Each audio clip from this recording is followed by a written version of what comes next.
اور جو بھی عمل ہے، چاہے نماز، روزہ، زکوٰۃ، حج، زندگی کا کوئی بھی عمل ہے، وہ جیسا نبی کریم صلی اللہ علیہ وسلم نے ہمیں کر کے دکھایا ہے ویسا کرنا ہے۔ اس کے بعد ہمارے پاس اگلا کوشچن ہے توحید کی قسمیں کیا کیا ہیں؟ تو توحید کی 3 قسمیں ہیں۔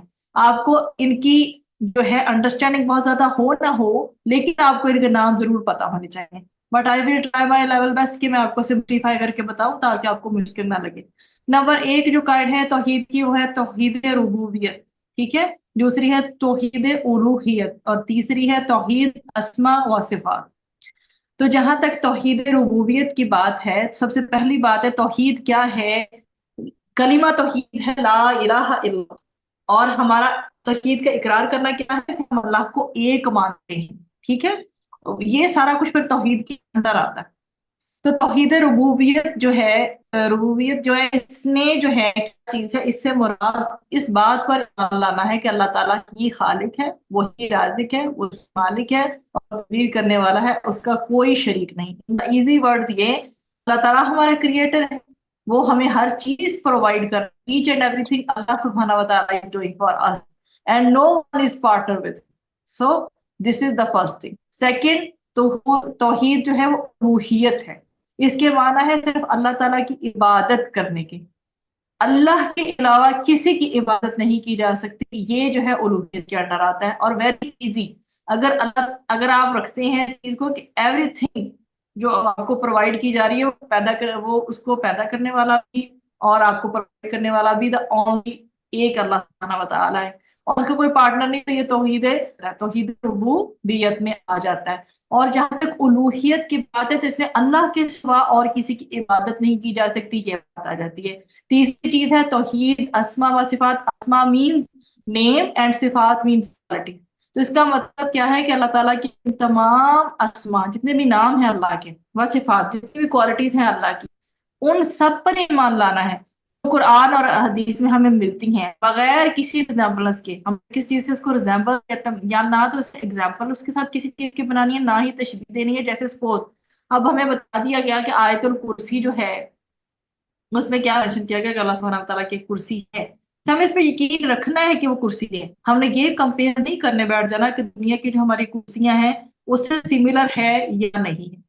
اگر ہمیں پتہ لگ گیا ہے کہ اللہ تعالیٰ کی یہ صفت ہے کہ اللہ تعالیٰ سوتے نہیں ہیں، بلکہ ایون ان کو تو تھوڑی سی بھی لیزینس بھی فیل نہیں ہوتی، وہ دن اور رات کنٹینیوسلی اللہ تعالیٰ جو ہے وہ جاگ رہے ہیں، انہیں تو نیند آتی بھی نہیں ہے، اور نیند سے پہلے کی جو سچویشن ہوتی ہے نا اونگ، وہ بھی نہیں آتی۔ اگر آپ آیت الکرسی کا میننگ پڑھیں تو آپ کو پتہ چلے کہ اللہ تعالیٰ کو کوئی چیز نہیں تھکاتی۔ ہم تھک جاتے ہیں، ہمیں نیند آ جاتی ہے، ہم سو جاتے ہیں، نہ سوئیں تو ہماری صحت خراب ہوتی ہے، لیکن اللہ تعالیٰ ایسی کسی چیز کا جو ہے نا، اللہ تعالیٰ کو نہ تو ایسی کوئی ویکنس فیل ہوتی ہے، نہ ہی اللہ سبحانہ و تعالیٰ کو کوئی ٹائرڈنس فیل ہوتی ہے۔ اللہ تعالیٰ تھکتے نہیں ہیں۔ توحید کا جو کہ پوائنٹ تھا، اس سے اگلا پوائنٹ ہے سب سے بڑا گناہ کون سا ہے؟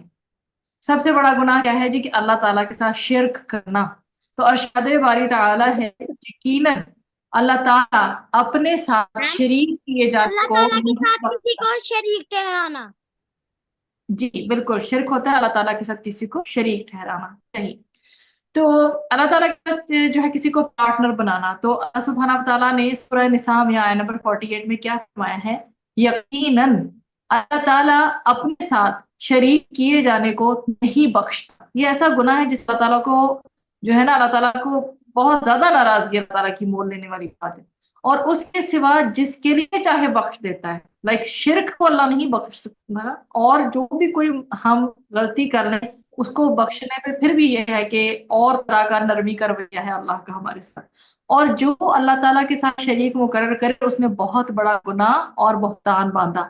ایک تو گناہ کیا اور دوسرا الزام لگایا، جیسے بلیم کیا، جیسے آپ کو پتا نا کہ بلیم کرنا، کہ جب کسی نے وہ کوئی کام نہ کیا ہو تو آپ اسے بلیم کرتے ہیں۔